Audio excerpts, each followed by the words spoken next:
నమస్తే, welcome to Suman TV. నేను మీ విష్ణు. ప్రస్తుతం మనతో పాటు వెంచురా సక్సీడ్ డైరెక్టర్ చారి గారు ఉన్నారు. సో వారితో మాట్లాడతాం. నమస్తే చారి గారు. నమస్తే అండి. సో ఎలా ఉన్నారు? బాగున్నానండి. అయితే ఇంతకుముందు ప్రీవియస్ వీడియోస్ లో మనము మనీ ఎర్నింగ్స్ కి సంబంధించి, మనీ ఇన్వెస్ట్మెంట్స్ కి సంబంధించి కొన్ని వీడియోస్ చేసాం. అయితే చాలా మంది ప్రేక్షకులు అడిగారు, మ్యూచువల్ ఫండ్స్ గురించి వీడియోస్ చేయండి, మ్యూచువల్ ఫండ్స్ గురించి మాకు నాలెడ్జ్ షేర్ చేయండి అని. సో మన ప్రేక్షకుల కోసం మ్యూచువల్ ఫండ్స్ గురించి ఒకసారి క్రిస్టల్ క్లియర్ గా చెప్పండి. అయితే మ్యూచువల్ ఫండ్స్ లో ఇన్వెస్ట్ చేసే వాళ్ళు ఎప్పుడు ఎంట్రీ అవ్వాలి, ఎప్పుడు ఎగ్జిట్ అవ్వాలి, సో దీని గురించి క్రిస్టల్ క్లియర్ గా చెప్పాలి. మ్యూచువల్ ఫండ్స్ లో ఫర్ ఎగ్జాంపుల్ సెన్సెక్స్ 40,000 పాయింట్స్ వెళ్ళినప్పుడు అక్కడ ఎగ్జిట్ అయిపోయి 30,000 పాయింట్స్కి వచ్చినప్పుడు ఇక్కడ ఎంటర్ అయ్యి, మళ్ళీ ఇక్కడ నుండి 45కి వెళ్ళినప్పుడు అక్కడ ఎగ్జిట్ అయిపోయి, మళ్ళీ 35కి వచ్చినప్పుడు మళ్ళీ ఎంటర్ అయ్యి, మళ్ళీ ఇప్పుడు ఇవాళ 52,000 ఉంది. ఇలా ఎంట్రీ ఎగ్జిట్ పాయింట్స్ ఇలా చేస్తే బాగుంటుందని అందరికీ తెలుసు, కానీ అది వారెన్ బఫెట్ కూడా చేయలేడు. ఎందుకంటే పాస్ట్ని చూసి ఇలా చేస్తే బాగుంటుందని ఎవరైనా చెప్పగలుగుతారు, కానీ ఫ్యూచర్లో ఎప్పుడు మార్కెట్ ఇంక్రీజ్ అవుతుంది, ఎప్పుడు మార్కెట్ డిక్రీజ్ అవబోతుంది అనేది చెప్పడం చాలా కష్టం. ఇప్పుడు మ్యూచువల్ ఫండ్లో ఇన్వెస్ట్ చేసే క్లయింట్స్లో ఇండియాలో మనకి 2 రకాల కస్టమర్స్ ఉన్నారు. ఒకరు మార్కెట్ని టైమింగ్ చేస్తూ కూర్చుంటారు. ఓకే, ఎప్పుడు ఇంక్రీజ్ అవుతుందా తీసేద్దాము, ప్రాఫిట్ బుకింగ్, ఎప్పుడు మార్కెట్ డౌన్ అవుతుందా మళ్ళీ ఎంటర్ అవుదాం. ఓకే, ఇంకొంతమంది ఇవేమీ పట్టించుకోకుండా వాళ్ళ పని వాళ్ళు మార్కెట్లో టైం స్పెండ్ చేసే వాళ్ళు అంటారు. మార్కెట్లో రెగ్యులర్గా ఇన్వెస్ట్ చేసుకుంటూ ఉన్నవాళ్ళు మ్యూచువల్ ఫండ్స్లో. ఓకే, ఇప్పుడు ఒక చిన్న స్టోరీ చెప్తాను. ఓకే, ఒక 5 ఫ్రెండ్స్ ఫారెస్ట్లోకి వెళ్ళారు. ఓకే, సడన్గా అక్కడ ఒక టైగర్ వచ్చింది. వాళ్ళ పరిసరాల్లో టైగర్ సౌండ్ వినగానే భయంతో ప్రతి ఒక్కరు చెట్లు ఎక్కి కూర్చున్నారు. సో 5 ఒక్కొక్క చెట్టు ఎక్కి కూర్చున్నారు, భయంతో భయపడుతూ ఉన్నారు. సో జనరల్గా టైగర్ అక్కడ నుండి వెళ్ళిపోయిన తర్వాత ఒకరినొకరు నువ్వు దిగంటే నువ్వు దిగు అని అనుకుంటున్నారు. ఒక పర్సన్ ఏం చేశాడంటే కొంచెం ధైర్యం చేసి దిగి స్లోగా చెక్ చేస్తూ ఫారెస్ట్ దాటి వెళ్ళిపోయాడు. ఆ ఫస్ట్ పర్సన్ని చూసి సెకండ్ పర్సన్ కూడా కొంచెం ధైర్యం తెచ్చుకొని దిగి వెళ్ళిపోయాడు. అలా థర్డ్ 4th పర్సన్ కూడా. 5th పర్సన్ వెయిట్ చేస్తున్నాడు, ఎవరైనా దిగితే ఏమవుతుంది, వీళ్ళు దిగితే ఏమవుతుంది, వాళ్ళు దిగితే ఏమవుతుంది. ఇప్పుడు ఈ స్టోరీని ఎగ్జాక్ట్గా మ్యూచువల్ ఫండ్స్కి రిలేట్ చేసి చూడండి. ఈ tiger is nothing but market corrections. Okay, ఈ ఆల్రెడీ వెళ్ళిపోయిన వాళ్ళు ఏంటంటే ఆల్రెడీ ఇన్వెస్ట్ చేస్తున్న వాళ్ళు. ఈ 5th person is nothing but మార్కెట్ని టైమింగ్ చేస్తూ కూర్చునేవాడు. ఓకే, అతనికి తెలియని విషయం ఏంటంటే టైగర్ ఒక ప్లేస్లో ఉండదు, వెళ్తూ ఉంటుంది మళ్ళీ వస్తుంది. ఆయన దిగాల్సిన టైంకి మళ్ళీ టైగర్ వచ్చింది. సో ఈ టైమింగ్ చేస్తున్న వాళ్ళకి ఏమవుతుంది అంటే మార్కెట్ కరెక్షన్స్లో ఎగ్జాక్ట్గా ఎగ్జిట్ అయ్యి ఎగ్జాక్ట్గా ఎంటర్ అవుదామని సైకలాజికల్గా అనుకుంటారు. ఫర్ ఎగ్జాంపుల్ 52,000 పాయింట్స్ ఉందండి ఇవాళ. ఓకే, ఇవాళ మార్కెట్ హై ఉంది అనుకుందాం, విత్డ్రా అయ్యారు, కంప్లీట్గా మ్యూచువల్ ఫండ్స్ నుంచి విత్డ్రా అయ్యారు. ఒక 10% మార్కెట్ డౌన్ అయింది అనుకోండి, ఎంటర్ అవుతారా? ఎంటర్ అయినప్పుడు ఏమవుతుంది అంటే, ఎంటర్ అవుదాము అనుకున్నప్పుడు ఏమవుతుంది అంటే మన బ్యాక్ ఆఫ్ మైండ్, మన థాట్ ప్రాసెస్ ఏం చెప్తుంది అంటే ఇంకా డౌన్ అవుతుంది, వెయిట్ చేయండి, ఇంకా డౌన్ అవుతుంది. మార్కెట్ డౌన్ అవ్వకపోవచ్చు, 10% కరెక్షన్ అయింది, మళ్ళీ రివర్స్గా మళ్ళీ 52 కూడా వెళ్ళొచ్చు, మనం చెప్పలేము. సో దీనికి అండర్లైన్ ఏంటి అంటే మార్కెట్స్కి, మ్యూచువల్ ఫండ్స్కి వీటికి అండర్లైన్ ఏంటంటే don't time the market, spend time in the market. Okay, timing the market అనేది అన్నిటికంటే చాలా రాంగ్ డెసిషన్ అండి. అది అసలు మార్కెట్ని టైమింగ్ చేయకూడదు, మార్కెట్లో రెగ్యులర్గా ఇన్వెస్ట్ చేసుకుంటూ వెళ్ళాలి. ఓకే, ఇప్పుడు సెన్సెక్స్ అనేది 1979లో స్టార్ట్ అయింది 100 రూపీస్తో. ఓకే, అది 1000 రూపీస్కి వెళ్ళినప్పుడు ఆల్ టైమ్ హై అన్నారు. అది 10,000కి వెళ్ళింది, అప్పుడు ఆల్ టైమ్ హై అన్నారు. అది 20,000కి వెళ్ళింది 2008లో, అప్పుడు ఆల్ టైమ్ హై అన్నారు. ఇవాళ 52,000 పాయింట్స్లో ఉంది, ఇవాళ కూడా ఆల్ టైమ్ హై అంటున్నారు. ఇప్పుడు ఈ ఆల్ టైమ్ హై అనేది ఒకసారి ఉంటుంది, ఎన్నిసార్లు ఎందుకు ఉంటుంది అంటే ఎప్పుడు ఒక కొత్త రికార్డ్ కొట్టగానే సెన్సెక్స్ పాయింట్స్ కొత్త రికార్డ్ రాగానే అది all time high. That is not all time high, that is till time high. అప్పటి వరకు అంత రేంజ్ రాంది.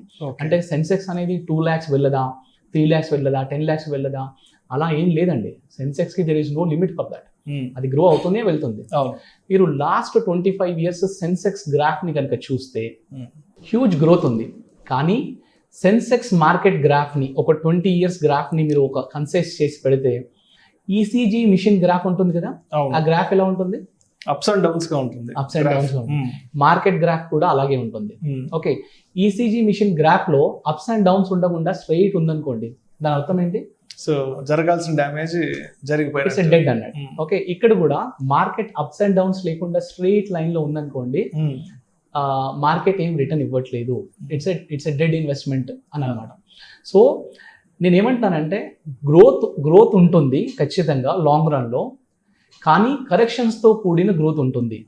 సో ఈ కరెక్షన్స్ లో అప్ అయినప్పుడు నేను ఎగ్జిట్ అవుతాను, డౌన్ అయినప్పుడు నేను ఎంటర్ అవుతాను అన్న వాళ్ళకి రిటర్న్ రాదు.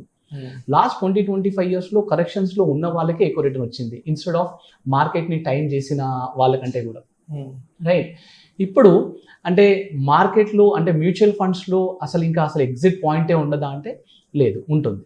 ఓకే, దానికి మనం ఏం చేయాలి అంటే మనం ఇన్వెస్ట్ చేస్తున్న పర్పస్ ఏంటి తెలుసుకోవాలి. ఫస్ట్ ఆఫ్ ఆల్ అసలు నేను ఎందుకు ఇన్వెస్ట్ చేస్తున్నాననే క్లారిటీ ఉండాలి మనకి.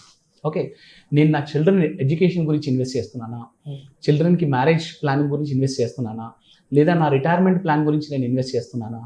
సో ఇలాంటి క్లారిటీ ఉండాలి. ఒక గోల్ పెట్టుకోవాలి మనం. ఓకే, ఆ గోల్కి గోల్ సెట్టింగ్ చేసుకోవాలి. ఓకే, సపోజ్ 0 years చైల్డ్ ఉన్నారనుకోండి మీకు. ఓకే, వాళ్ళకి ఎక్కడెక్కడ మనీ ఉపయోగపడుతుంది, వాళ్ళు ఒక 3.5 years అవ్వగానే స్కూలింగ్ స్టార్ట్ అవుతుంది. రైట్, డొనేషన్స్ కట్టడానికి దానికి ఒక లంసం కావాలి. తర్వాత మిగతా పాకెట్ లోంచి ఫీజు వెళ్ళిపోతుంది.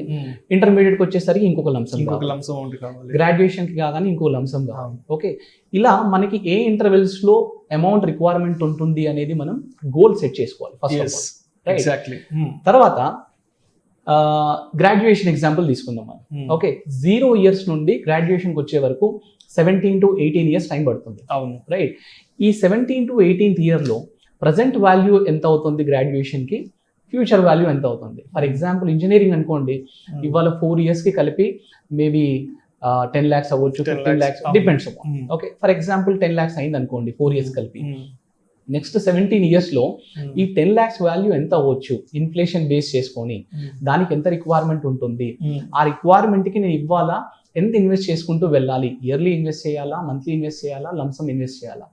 17-18 years కి mutual fund is a very good instrument. కానీ ఈ గోల్ పెట్టుకున్నప్పుడు ఏమవుతుంది అంటే మనకి ఎప్పుడు ఎంటర్ అవ్వాలి, ఎప్పుడు ఎగ్జిట్ అవ్వాలి అనే ఆలోచన రాదు. అందుకే goal based planning is important. News based planning చేయకూడదు, గోల్ బేస్డ్ ప్లానింగ్. నేను ఎందుకు ఇన్వెస్ట్ చేస్తున్నానన్న పర్పస్ క్లారిటీగా ఉండాలి. సో ఇప్పుడు ఎంట్రీ పాయింట్ ఎక్కడైంది, మనం 0 years చైల్డ్కి ఇన్వెస్ట్మెంట్ స్టార్ట్ చేసినప్పుడు ఎంట్రీ పాయింట్ అయింది. ఎగ్జాక్ట్లీ. రైట్, ఇప్పుడు ఎగ్జిట్ పాయింట్ ఎప్పుడైంది, వాళ్ళు గ్రాడ్యుయేషన్ 20 years కి ఎగ్జిట్ పాయింట్. ఇంకా ఇందులో మార్కెట్ ని చూడాల్సిన అవసరం లేదు. ఎందుకు చూడొద్దు అంటే ఎస్పెషల్ గా మ్యూచువల్ ఫండ్స్ లో ఆల్రెడీ ఫండ్ మేనేజర్ ఎవరైతే ఉన్నారో వాళ్ళు ఇంటర్నల్ గా స్టాక్స్ లో, మ్యూచువల్ ఫండ్ కాన్సెప్ట్ ఏంటి, మన మనీని ఫండ్ మేనేజర్ చేతిలో పెడతాము, ఫండ్ మేనేజర్ చూస్తాడు. రైట్, ఈ ఫండ్ మేనేజర్ ఆల్రెడీ స్టాక్స్ ని, పెరిగిన స్టాక్స్ ని అమ్మడము, బైలో సెల్ హై ప్రాసెస్, పెరిగిన స్టాక్ ని అమ్మడం, తగ్గిన స్టాక్స్ ని కొనడం, ఇవి చేస్తా ఉన్నాడు. ఇంటర్నల్ గా ఆల్రెడీ ఆ ప్రాసెస్ జరుగుతుంది. మళ్ళీ మనం ఎక్స్టర్నల్ గా మార్కెట్ ఎప్పుడు పెరుగుతుంది, profit booking concept mutual fund లో వాడకూడదు, అవి స్టాక్స్ కి వాడే concepts. Okay, so mutual fund లో select right and sit tight invest చేసుకుంటూ వెళ్తూనే ఉండాలి. Right, so goal based planning చేస్తే ఇప్పుడు ఇందులో ఇంకో మ్యూచువల్ ఫండ్స్ లో ఇన్వెస్ట్ చేసే వాళ్ళు కూడా 2 రకాలు ఉన్నారు. ఒకరు లంసమ్ ఇన్వెస్ట్ చేస్తారు, ఇంకొకరు సిస్టమాటిక్ ఇన్వెస్ట్మెంట్ ప్లాన్ లో చేస్తారు. SIPs లో ఇన్వెస్ట్ చేస్తారు. వీళ్ళు SIP లో ఇన్వెస్ట్ చేసే వాళ్ళు మాత్రం అసలు మార్కెట్ గురించి చూడాల్సిన అవసరమే లేదు. కంప్లీట్ గా మార్కెట్ ని వాచ్ చేయాల్సిన అవసరం ఏమాత్రం లేదు.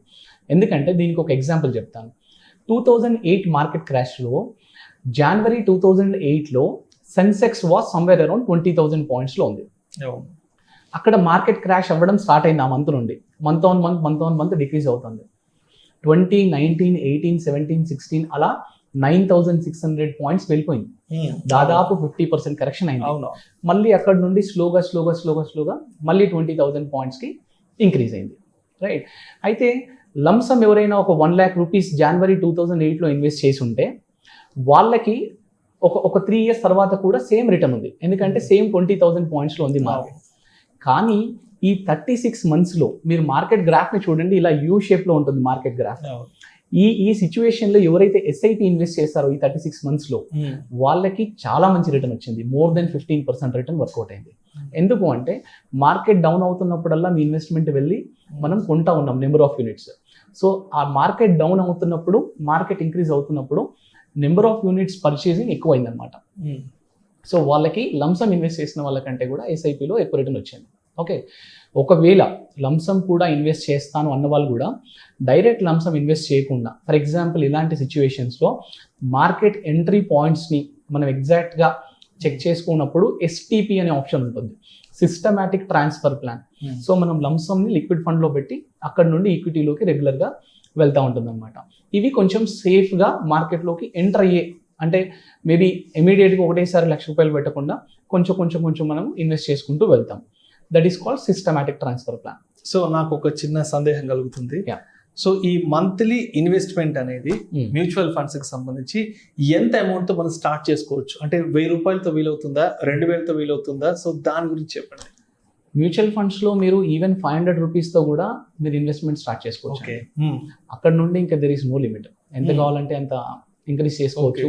మ్యూచువల్ ఫండ్ లో ఉన్న బ్యూటీ ఏంటంటే ఫ్లెక్సిబిలిటీ. అంటే నేను ఇవాళ 500 తో స్టార్ట్ చేశాను, లేదా ₹1000 తో స్టార్ట్ చేశాను, ఒక 2 years తర్వాత నేను 2000 కట్టే కెపాసిటీ ఉంది, నేను ఇంక్రీజ్ చేసుకోవచ్చు, నేను డిక్రీజ్ చేసుకోవచ్చు, నేను స్టాప్ చేసి కంటిన్యూ చేసుకోవచ్చు, నేను ఒక 6 months గ్యాప్ తీసుకోవచ్చు, మళ్ళీ రీస్టార్ట్ చేసుకోవచ్చు అదే పోలియోతో. నేను కంప్లీట్గా ఏదైనా ఎమర్జెన్సీ ఉంది, నాకు విత్డ్రా చేసుకోవాలి, నేను స్టార్ట్ చేసింది డిఫరెంట్ గోల్కి, కానీ ఇక్కడ నాకు రిక్వైర్మెంట్ ఉంది, నేను విత్డ్రా చేసుకోవచ్చు. అంటే ఇప్పుడు ఒక 20 years ఒక టైం ఫార్మాట్ పెట్టుకున్నాం, ఒక 15 years తర్వాత ఒక లంసమ్ అమౌంట్ కావాల్సి వచ్చింది. సో 15 years తర్వాత మనం అమౌంట్ వెనక్కి తీసుకోవచ్చా? అంటే ఎగ్జిట్ అయిపోవచ్చు, మనం పూర్తిగా తీసుకోవచ్చు అండి, కంప్లీట్గా విత్డ్రా చేసుకోవచ్చు. ఓకే. సో అందుకే మ్యూచువల్ ఫండ్కి ఉన్న బ్యూటీ ఏంటంటే ఫ్లెక్సిబిలిటీ. ఎప్పుడు కావాలంటే అప్పుడు ఇంక్రీజ్ చేసుకోవచ్చు. ఎప్పుడు, ఫర్ ఎగ్జాంపుల్ మీ దగ్గర ఒక ఓవరాల్గా ఫండ్ వాల్యూ ఒక 10 లక్షలు ఉందనుకోండి, అందులోంచి నాకు ఒక ₹1,00,000 ఎమర్జెన్సీ ఉంది, ఓన్లీ పార్షియల్ విత్డ్రాల్ కూడా చేసుకోవచ్చు, కంప్లీట్ విత్డ్రాల్ కాదు, పార్షియల్ గా కూడా విత్డ్రాల్ చేసుకోవచ్చు. అంటే యూజర్ ఫ్రెండ్లీ లాగా మీరు చెప్పడం, కంప్లీట్ యూజర్ ఫ్రెండ్లీ ఉంటుంది.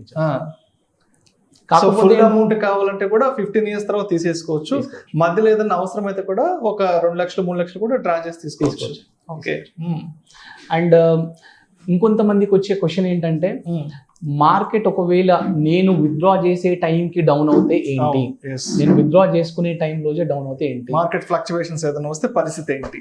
ఎస్, ఇప్పుడు గోల్ సెట్టింగ్ చేసుకునేటప్పుడే మనం ఏం చేయాలి అంటే, ఇన్ఫ్లేషన్ కొంచెం ఎక్కువ సైడ్ వేసుకొని ప్లాన్ చేసుకొని returns, assumed returns, for example last 20-25 years లో Indian mutual fund average return 18% ఉందనుకోండి ఎగ్జాంపుల్, మనం ఏం చేయాలి అంటే 12% అజ్యూమ్ చేసుకోవాలి. ఓకే, మేబీ 10%, 11%, 12% అజ్యూమ్ చేసుకోవాలి. ఓకే, సో దట్ మనకి 14% రిటర్న్ వచ్చింది అనుకోండి, మన goal target year for example 2022లో గోల్ టార్గెట్ ఉందనుకోండి, 2021లోనే అచీవ్ అయిపోతాం, ఎందుకంటే మనం తక్కువ రిటర్న్స్ ఎక్స్పెక్ట్ చేసుకున్నాం కదా. రైట్, సో అందుకే మన ప్లానింగ్లో చాలా పర్ఫెక్షన్ ఉండాలండి. మ్యూచువల్ ఫండ్లో పర్ఫెక్షన్ కాదు, మన ప్లానింగ్లో పర్ఫెక్షన్ ఉండాలి. మనం రెగ్యులర్గా మానిటర్ చేసుకుంటూ ఉండాలి, సో దట్ 100% గోల్ అచీవ్ అవుతారు. ఈ మార్కెట్ టైమింగ్ లోకి వెళ్ళకండి. వ్యూయర్స్ అందరికీ నేను చెప్పేది ఏంటంటే, మార్కెట్ టైమింగ్ లోకి వెళ్ళకండి. That is not in your hands. మీ చేతిలో ఏముంది అంటే కరెక్ట్ ఫండ్ ని సెలెక్ట్ చేసుకొని ఇన్వెస్ట్ చేసుకుంటూ వెళ్ళడం. Spending time in the market మీ చేతిలో ఉంది, అది ఫాలో అవ్వండి. సో ఒక టైం ఫార్మాట్ ని ఫిక్స్ చేసుకొని దాని ప్రకారం ఫాలో అప్ అయిపోతుంటారు. రైట్, థ్యాంక్ యూ చారి గారు, మీ వాల్యుబుల్ టైం మా కోసం కేటాయించి మ్యూచువల్ ఫండ్స్ కి సంబంధించి క్రిస్టల్ క్లియర్ గా తెలియజేసినందుకు థ్యాంక్ యూ సార్. థ్యాంక్స్ అండి, థ్యాంక్ యూ.